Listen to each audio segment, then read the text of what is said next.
गली से आवाजाही 200 रुपए में जिंदगी भर बैठकर खाइए। बाहर निकल के देखा तो बेवकूफ कुर्सी बेच रहा था।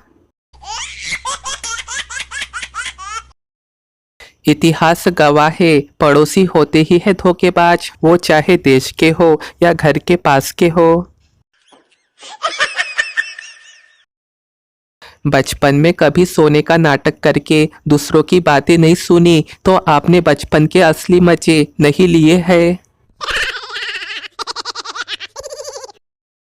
भारतीय शादियों में 3 तरह के नाचने वाले लोग पाए जाते हैं। पहला वो जो भांगड़ा स्पेशल होते हैं, दूसरे नागिन स्पेशल और तीसरे वो जिनको देख के पता नहीं चल पाता कि नाच रहे हैं या खुजली छूटी है। मालिक बोले, पिछले 5 साल से तुम मेरे लिए चाय ला रहे हो बिना एक बूंद तक भी गिराए। तुम इन सीढ़ियों पर कैसे बैलेंस करते हो? नौकर बोला, सर सीढ़ियाँ पे चढ़ने से पहले मैं एक बड़ा घूंट लेता हूँ, जैसे ही मैं ऊपर आ जाता हूँ मैं उसे वापस कप में डाल देता हूँ। मालिक बेहोश। अगर आपकी तोन मतलब पेट निकल रहा है तो घबराए नहीं, क्योंकि एयरबैग मतलब सुरक्षा गुब्बारा हमेशा महंगी कारों में ही होते हैं।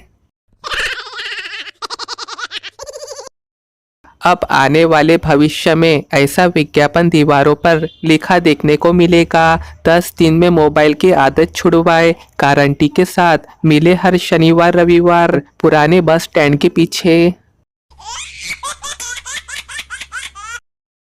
बचपन में माँ से मार खाने के बाद कौन कौन सोचता था कि अब घर से भाग जाऊंगा और जिस दिन बहुत बड़ा आदमी बनूंगा ना तभी लौटूंगा।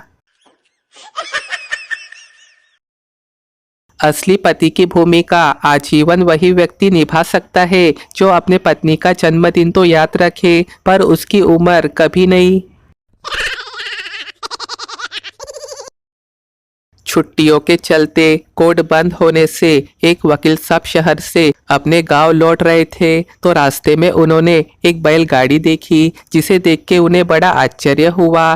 बैलगाड़ी वाला मस्त आंख बंद किए गाड़ी में आराम कर रहा है और बैल अपने आप तेजी से बिंदास चलते चले जा रहे हैं।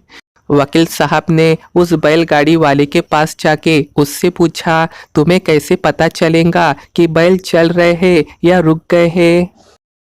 इस पर वो बैलगाड़ी वाला बोला, सर जब तक इनके गले की घंटी बज रही है इसका मतलब बैलगाड़ी चल रही है। वकील साहब ने अपनी वकीली दिमाग लगा के उससे फिर पूछा, अगर बैल एक ही जगह खड़े होकर अपनी गर्दन हिलाते रहे तो फिर तुम्हें कैसे पता चलेगा कि बैल रुक गए हैं या चल रहे हैं? बैलगाड़ी वाला सर खुजाते हुए बोला, साहब हमारे बैल को वकीली नहीं आती है, अनपढ़ है बेचारा। ये सुन वकील साहब बेहोश हो गए।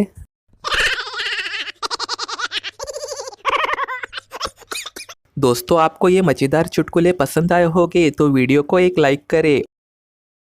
एक कड़वा सच, बेटी त्याग की मूरत है तो बेटा संघर्ष की सूरत है। कैसे कहूँ महान किसी एक को, घर के आंगन को दोनों की जरूरत है।